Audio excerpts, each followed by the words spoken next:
नमस्कार मित्र हो, मी घेऊन येत आहे एक बोधकथा. कथेचं नाव आहे एकीचे बळ. एक शेतकरी होता. त्याला 5 मुलगे होते.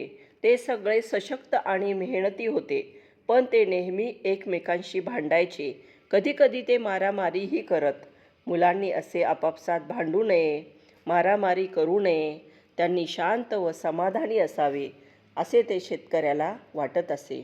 शेतकऱ्याने खूप वेळा मुलांना समजावले, कधी रागावूनही पाहिले, पण मुलांवर कशाचाच परिणाम झाला नाही.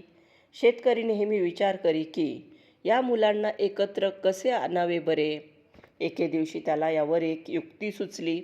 त्याने आपल्या मुलांना एकत्र बोलावले. त्याने त्यांना एकत्र बांधलेली लाकडाची मोळी दाखवली व म्हणाला, तुमच्यापैकी कोणीही काठ्या सुट्या न करता या मोळीचे 2 तुकडे करून दाखवा बरे. एकामागून एक प्रत्येक मुलाने मोळी तोडण्याचा प्रयत्न केला. सगळ्यांनी आपली शक्ती व कौशल्य पणाला लावले, पण मोळी काही तुटेना.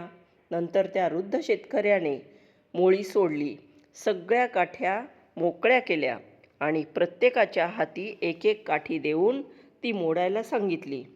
प्रत्येकाने अगदी सहजपणे काठी मोडली. शेतकरी म्हणाला, नुसती एक काठी मोडणे सोपे असते, पण त्याच काठ्या मोळीत एकत्र बांधल्या की मोळीची मजबूती वाढते, म्हणून ती मोडणे कठीण जाते. तुम्ही जर न भांडता सर्व एकत्र राहाल तर शक्तिशाली ठराल. जर तुम्ही एकटे राहाल तर दुबळे व्हाल. यानंतर मात्र शेतकऱ्यांची मुले आपापसात कधीही भांडली नाहीत. तात्पर्य: एकीचे बळ मोठे असते.